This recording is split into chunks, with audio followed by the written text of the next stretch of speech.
Trials and triumphs of learning for children with learning disabilities. X-ray of fox, yak, yug,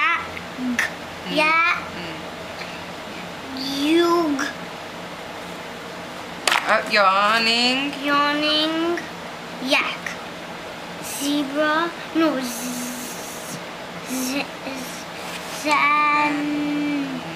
zanny, zebra. Great job, Ezra. High five. Ezra is not alone in the frustration he feels. Some of the common challenges for children with learning disabilities include self-esteem issues, socialization issues, possible motor and/or speech delays, frustration, and behavior management problems.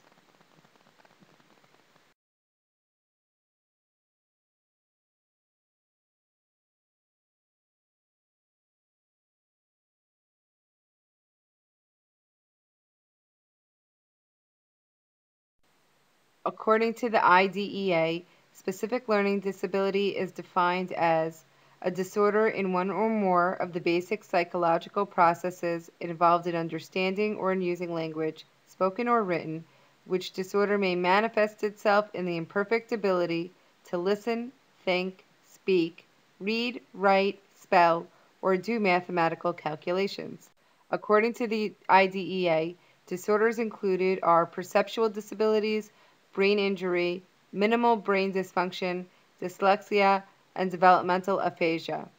Disorders not included in the definition include a learning problem that is primarily the result of visual, hearing, or motor disabilities, of mental retardation, of emotional disturbance, or of environmental, cultural, or economic disadvantage.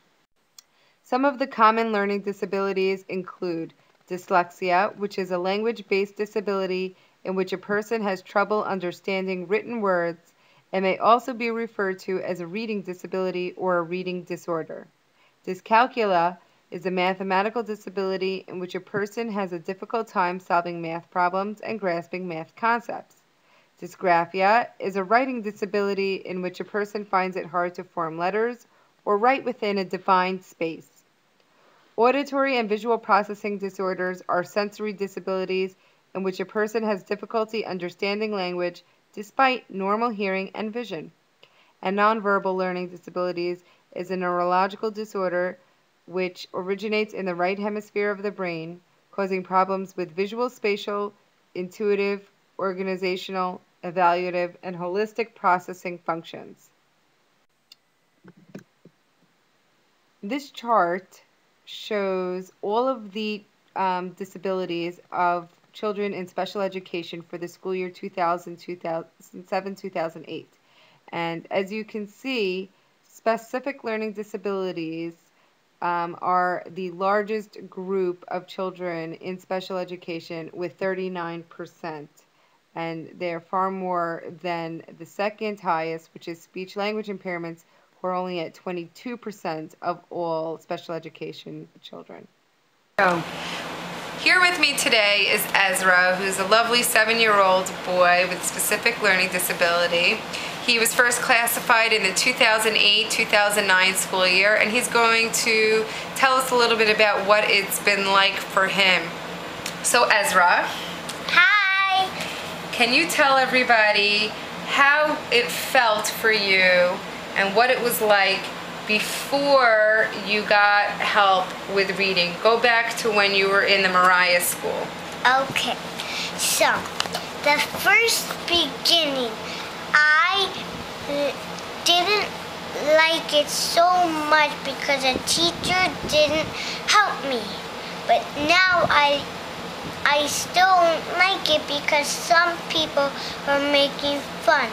But now that I learned how to read in my other kindergarten, I'm very happy. I mean, it helps me read. So now that I learned how to read it makes me feel so happy. So what did your teacher do in your new school to help you better learn how to read? What was helpful and what didn't help?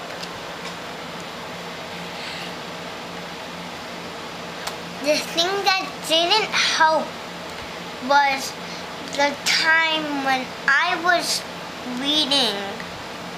She didn't call me for a very long time, almost by the end of the school year, to not read. Like when she didn't want me to read, I was coming up, and one of those days she said yes, but the rest she said no, and some she said yes, but the rest she said no.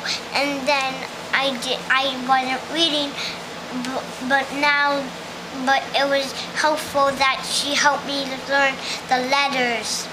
So what you're saying is that it wasn't helpful when the teacher didn't get to see you frequently, many times or many days in a row, to practice your reading. Then you felt that it was harder for you to read and it was not helpful in getting better at reading? Yes. Okay. And what did the teacher do exactly that worked, that really helped your brain to know that, okay, this is the letter A and this is the letter B and this word means cat? What did they do that made it make sense in your head? Said the sounds like a, b, k, s, d, any letter. But at the beginning when she was doing that, she was doing it in order, and then she said, say the letter. And some I got mixed up, and she helped me with it. And at the really, really beginning, she said, do the same sound as me. And sometimes it got mixed up. So, but when going on and on, it helped me learn how to read. Bye. That was great, Ezra. Thank you so much. You're a wonderful interviewee. Thanks. I appreciate it. Tips for teachers. When communicating with the parent or child, always begin with a positive statement and end with a positive statement. Know what accommodations are indicated for the child to help him meet success in the classroom. Position the child in the classroom in the least distracting spot where opportunities for the child to focus are the greatest. Challenge the child, but provide opportunities for mastery. If the child is in a general education setting with pull-out services, make sure that everyone, including the parent and the general education teacher, is on the same page of the approach to learning being used. If the approach doesn't work, try a different approach.